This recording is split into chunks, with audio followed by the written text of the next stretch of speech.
The world knew Whitney Houston as the voice of a generation.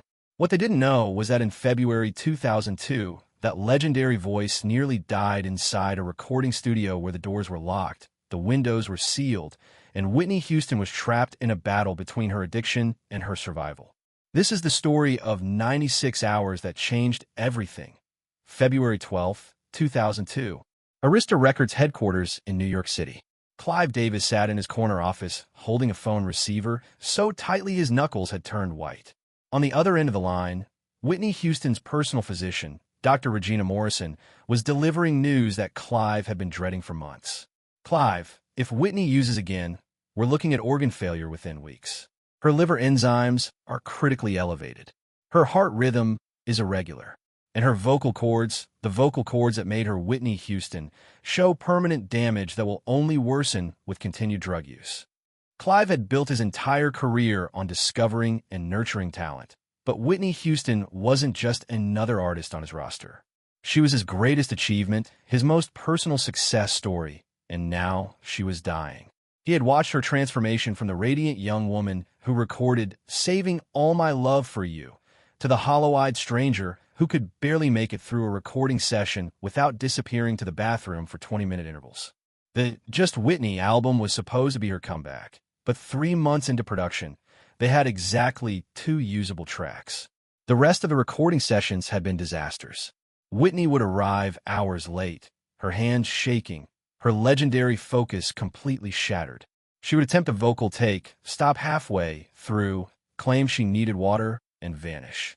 When she returned, her eyes would be different, brighter, more alert, but also more distant, as if the real Whitney had left the building and only her shell remained.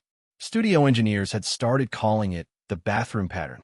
Every session followed the same trajectory.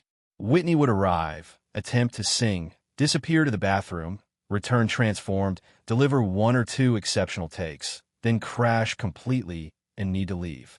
It was costing Arista hundreds of thousands of dollars in wasted studio time, and more importantly, it was killing Whitney Houston.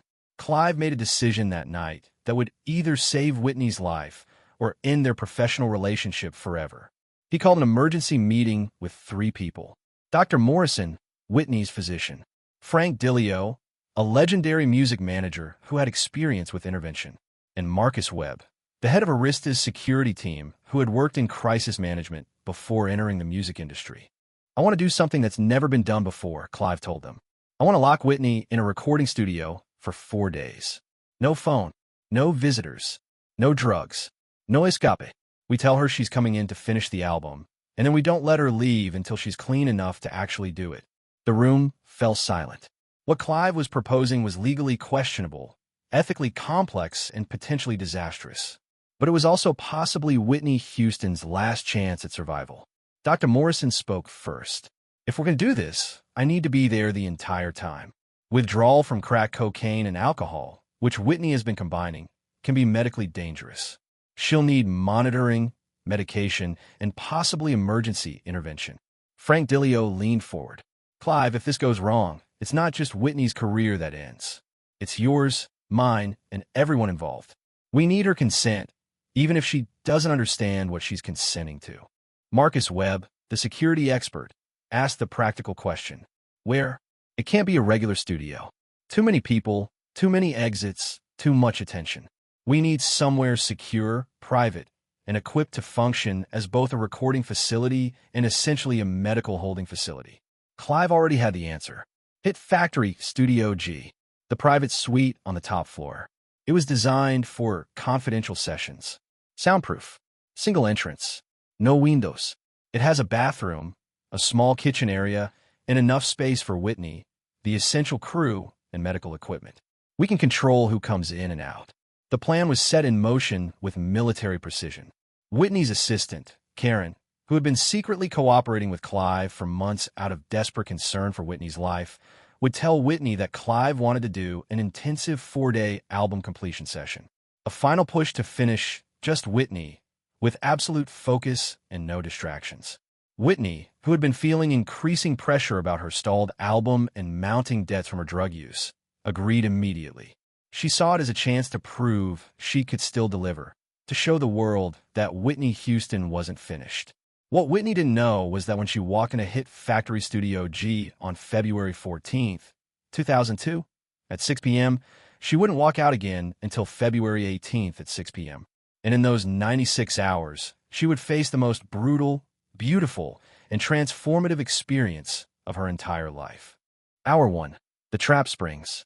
Whitney Houston arrived at Hit Factory Studios in a black SUV with tinted windows, wearing oversized sunglasses despite the February darkness. She was accompanied by her assistant Karen, who helped her navigate through the private entrance.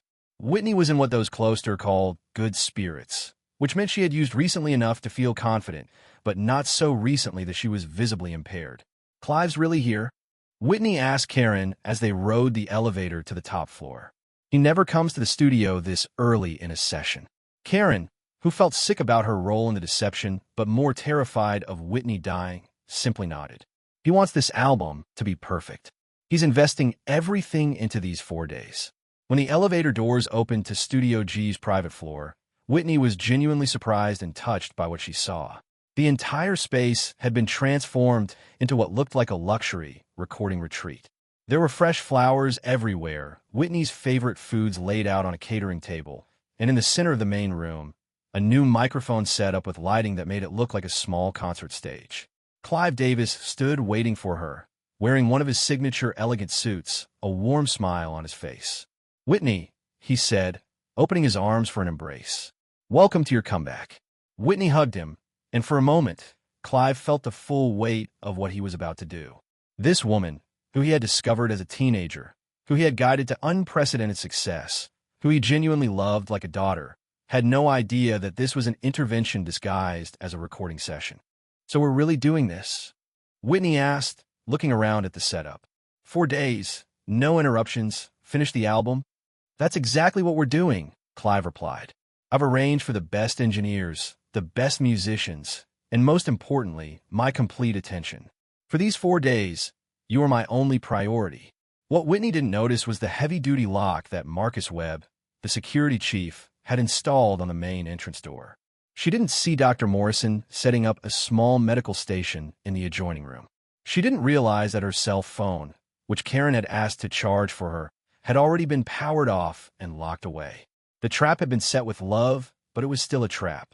The first 2 hours proceeded normally.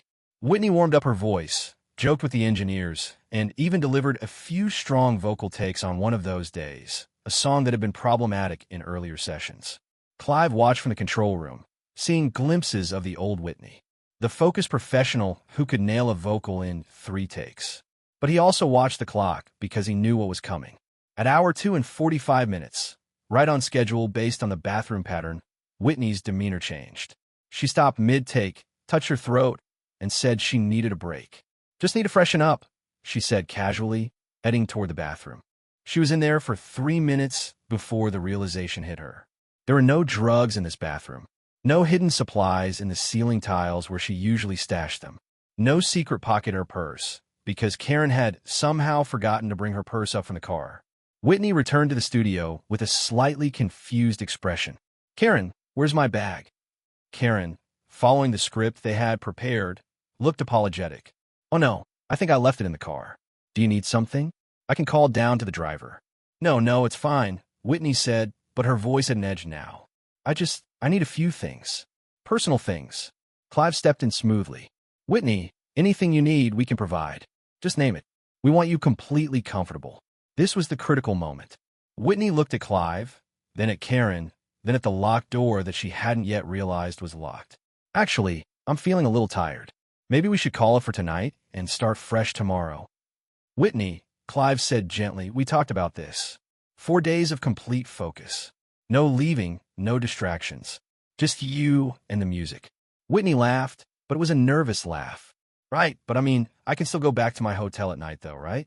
I didn't bring clothes for 4 days." "We have clothes for you," Clive said. "Everything you need is here." That's when Whitney walked to the door and tried to open it. The heavy lock didn't budge. She tried again, pulling harder. Nothing. She turned around slowly, and the expression on her face was one that Clive Davis would never forget. It was the exact moment Whitney Houston realized she was trapped. Hour 3 to 12. The rage. Open this door. Whitney's voice was low and controlled, but everyone in the studio could hear the anger building beneath it. Open this door right now.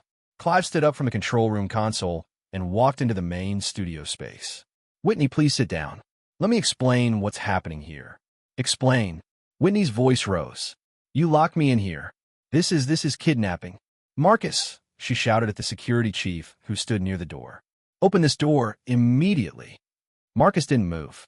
He had been briefed on exactly this scenario and had been told not to respond to Whitney's commands, only to Clive's or Dr. Morrison's. Whitney, Clive tried again. Please, just listen to me for 5 minutes. 5 minutes? Whitney was fully yelling now. You think you can lock me in a room and I'll just listen politely? Who do you think you are? I'm someone who loves you, Clive said quietly. And I'm someone who's watching you die. The room went silent. Whitney stared at Clive, her chest heaving with anger and the first hints of panic as her body began to register that it wasn't going to get what it was expecting. Dr. Morrison is here, Clive continued. She's going to help you for the next few days. We have medication to make the withdrawal process safer. We have food, water, everything you need physically. And we have this studio, this music, which is what you need spiritually. Whitney's laugh was bitter. So, this is an intervention? You locked me in a recording studio for an intervention? This is me refusing to let you die, Clive replied. The doctor says if you use again, your organs could fail.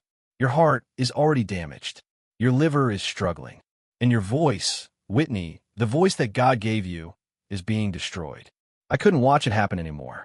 So your solution is to trap me like an animal? Whitney shot back. I'm calling my lawyer. I'm calling Bobby. I'm calling everyone, and you're going to prison for this. Your phone is off, Clive said. There are no calls coming in or going out. For the next 96 hours, the only people in your world are the people in this room. And we're all here because we love you. What happened next shocked everyone. Whitney didn't cry. She didn't plead. She attacked. She grabbed a music stand and threw it at the control room glass. The safety glass cracked, but didn't break. She overturned the catering table, sending food and flowers crashing to the floor. She screamed every profanity she knew at Clive, at Karen, at the engineers who sat frozen at their consoles. You think you can control me? Whitney shouted. You think you own me? I made you, Clive. I made Arista. My voice built your empire. And now you think you can lock me up like I'm nothing? Dr. Morrison stepped forward cautiously. Whitney, I know you're angry. That's completely understandable. But your body is about to go through something very difficult, and I need you to let me help you. I don't need help, Whitney screamed. I need out of here. She ran to the door and began pounding on it with both fists. Let me out. Somebody help me. I'm trapped in here. But the studio was soundproof, and the floor was private. No one outside could hear her. For the next 6 hours, Whitney cycled through rage, threats, bargaining, and more rage. She promised Clive she would enter rehab voluntarily if he just let her out. She swore she would never use again. She threatened lawsuits, criminal charges, and public destruction of everyone involved. Around 2 a.m., about 8 hours into the lockdown, Whitney's anger began to shift into something else. The withdrawal was beginning in earnest. Her hands started shaking. She became nauseated and had to run to the bathroom. Sweat began forming on her forehead despite the cool studio temperature. Dr. Morrison tried to approach her with medication that would ease the symptoms, but Whitney refused. I don't want your pills. I just want out. Whitney, Dr. Morrison said gently, what you're feeling right now is going to get worse before it gets better. I can give you something that will help with the nausea and the shaking. It's not a substitute for what your body is craving. It's just support to get you through this safely. Whitney was now sitting on the floor with her back against the wall, her knees pulled up to her chest. The glamorous superstar who had walked in 6 hours earlier was gone. In her place was a sick, scared woman facing the reality of what her addiction had done to her. How long? Whitney asked quietly. How long until it stops feeling like this? The acute physical symptoms will peak in the next 48 hours, Dr. Morrison answered honestly. But then they'll start to subside. We're going to monitor you constantly. If anything becomes medically dangerous, we'll intervene. But Whitney, you can survive this. Your body is stronger than you think. You don't understand, Whitney said, and now there were tears in her voice. It's not just the physical part.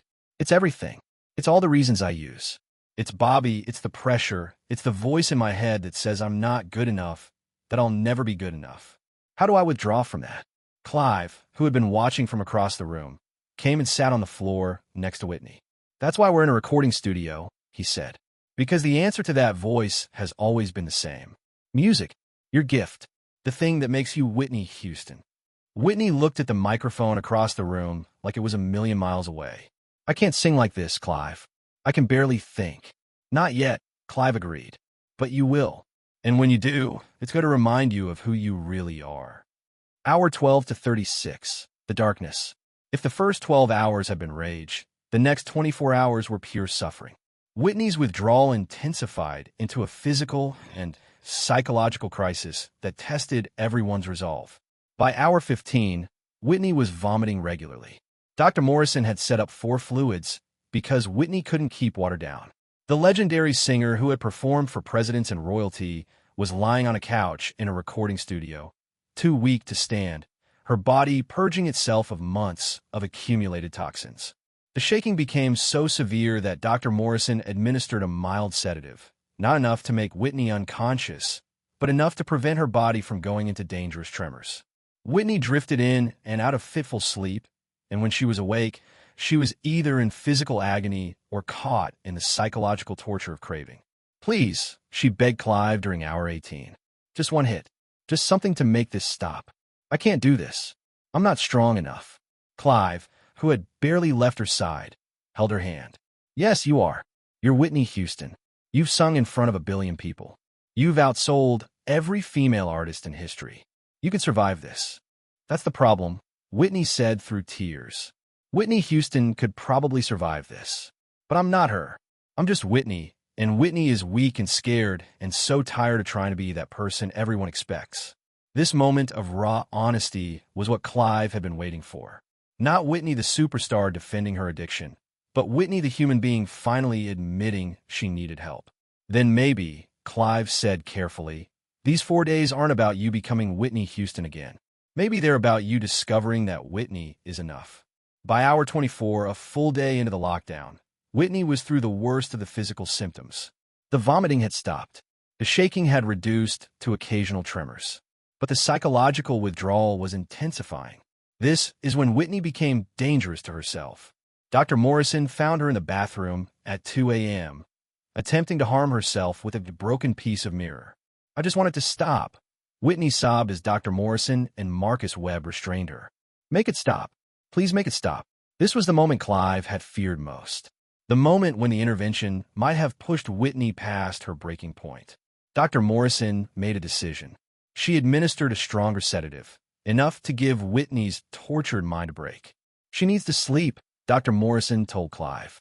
Her body needs rest, and her mind needs a pause from the craving. When she wakes up in 6 or 8 hours, we'll be past the worst of the acute withdrawal. As Whitney slept, Clive sat in the control room and cried. For the first time in his legendary career, he questioned whether he had made the right decision. What if this broke her permanently? What if instead of saving Whitney Houston, he had destroyed what was left of her? Karen, the assistant who had helped orchestrate the intervention, sat beside him. You did the right thing, she said. If we hadn't done this, she would be dead in a month. Maybe less. I've watched her deteriorate every single day. This, as horrible as this is mercy. When Whitney woke up at hour 32, something had changed. The rage was gone. The violent physical symptoms had subsided. But in their place was a profound sadness that filled the entire studio like a heavy fog. She sat up slowly on the couch where she'd been sleeping and looked around at the space that had been her prison for 32 hours. Clive, who had been dozing in a chair nearby, woke up immediately. How are you feeling? Whitney's voice, when she spoke, was hoarse and fragile. Empty. I feel completely empty. That's your body adjusting, Dr. Morrison said, checking Whitney's vital signs. The emptiness is actually progress. It means the drugs are leaving your system. It's not just physical emptiness, Whitney said. It's like everything that made me me is gone. The confidence, the strength, the joy. It's all just gone. This was the critical moment. The moment when many addicts, faced with the emotional void left by sobriety, decide that the void is worse than the addiction. Clive pulled up a chair and sat directly in front of Whitney. Do you know what I hear when you sing? He asked. Whitney shook her head. I hear God, Clive said simply. I don't mean that metaphorically or religiously. I mean that your voice is evidence that something divine exists in this world. When you sing, you connect people to something bigger than themselves. That's not gone, Whitney. That's still in there. It's just been buried under everything you've been using to cope with the pressure of having that gift. What if I can't find it again? Whitney asked. What if the drugs damaged it permanently? There's only one way to find out, Clive said, gesturing to the microphone across the room. Sing. Hour 36 to 72. The voice returns. I can't, Whitney said, looking at the microphone like it was a mountain she had to climb. Clive, I can't even stand up without shaking. How am I supposed to sing? You don't have to do it perfectly, Clive replied. You just have to try. One note. Just give me one note.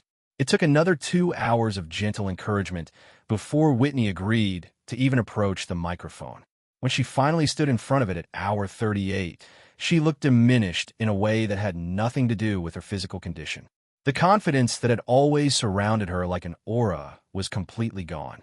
The engineer, a veteran who had worked with Whitney during her peak years, queued up the instrumental track for I Look to You, one of the album's most emotionally vulnerable songs.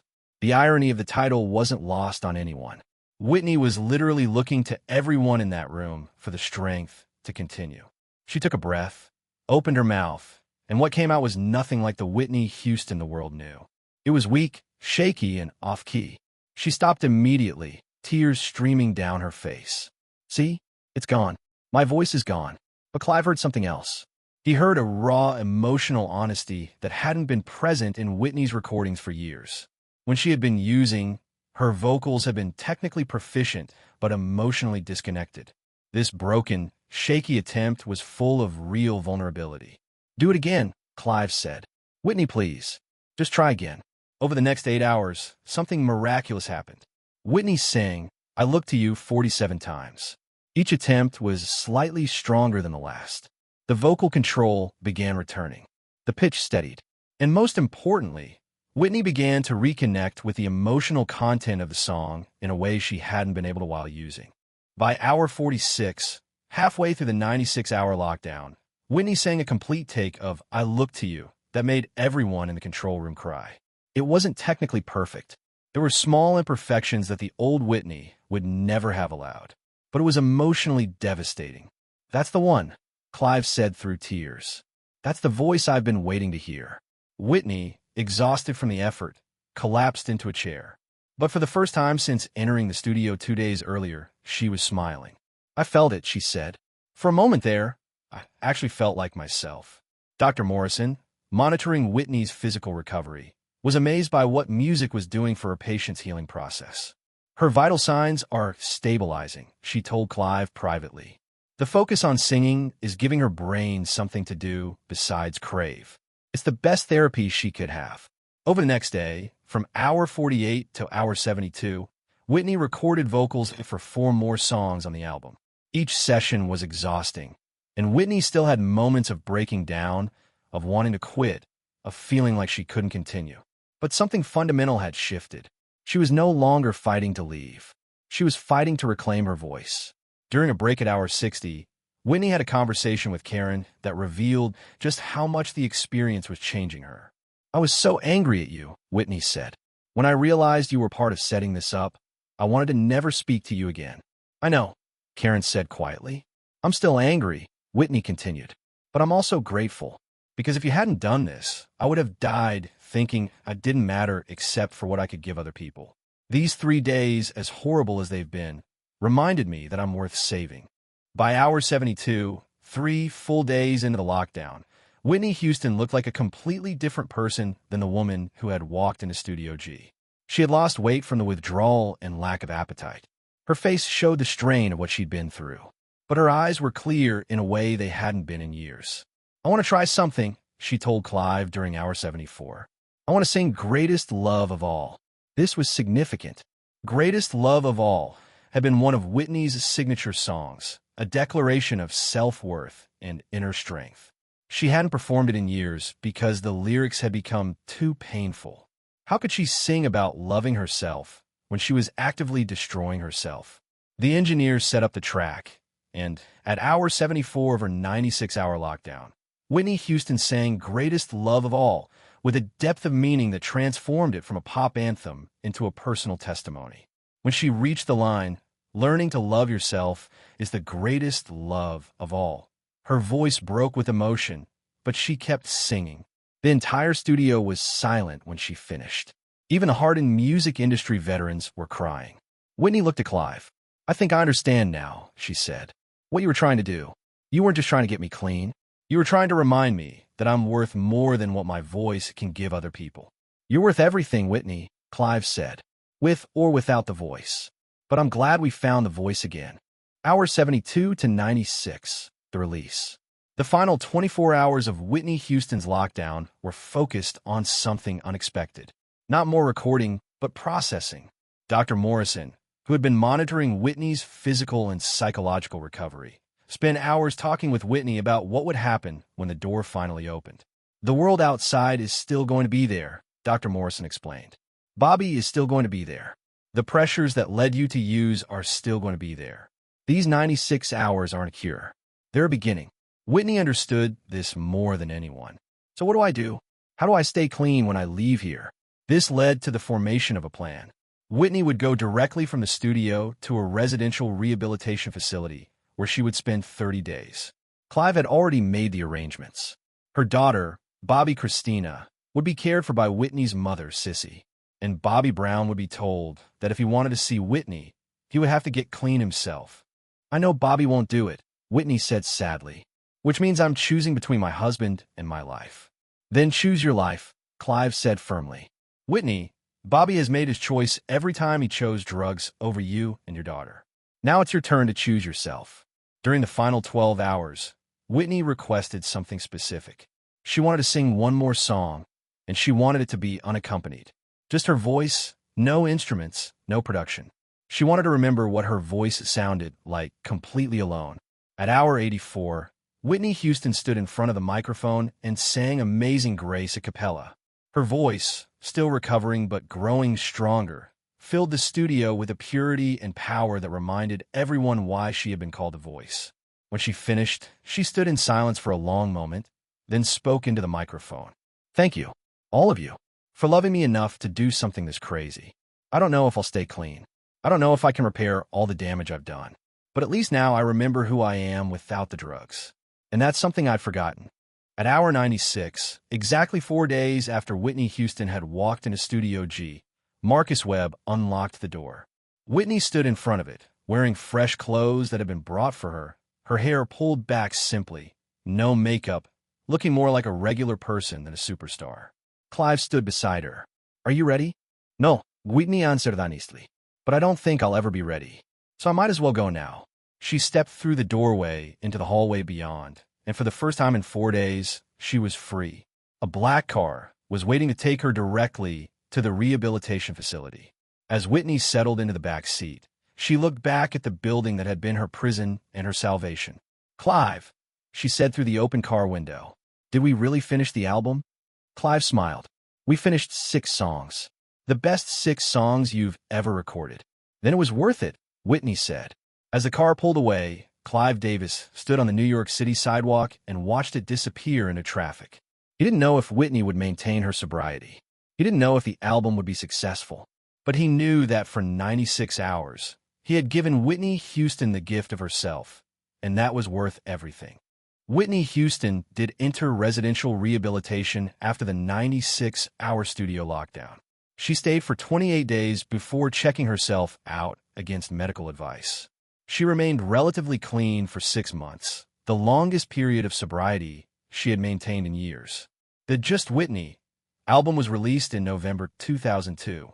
The 6 songs recorded during and immediately after the lockdown were critically praised for their emotional depth and vulnerability. The album didn't achieve the commercial success of Whitney's earlier work, but it proved that her voice, even damaged, was still extraordinary. Whitney never publicly spoke about the 96-hour lockdown. When asked about the intense recording session in interviews, she would simply say, "Clive Davis saved my life, and I'll never be able to repay that debt." The studio where the lockdown took place, Hit Factory Studio G, was closed in 2005 when the facility underwent renovation. But the engineers and staff who were present during those 4 days never forgot what they witnessed.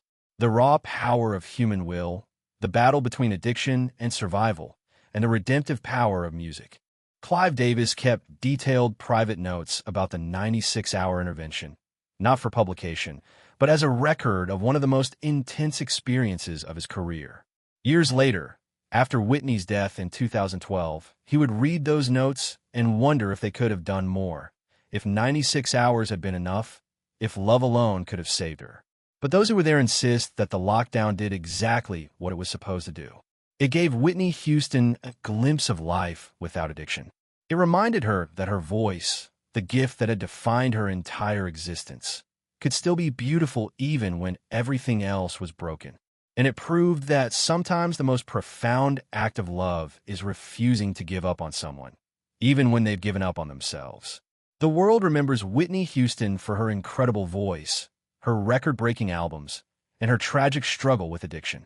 But those who were locked in Studio G with her for 96 hours in February 2002 remember something else. They remember the moment when Whitney Houston, stripped of everything except her voice and her will to survive, proved that the greatest performance of her life wasn't on any stage. It was the private battle she fought in a locked recording studio where the only audience was the people who loved her most. And for 96 hours, she won.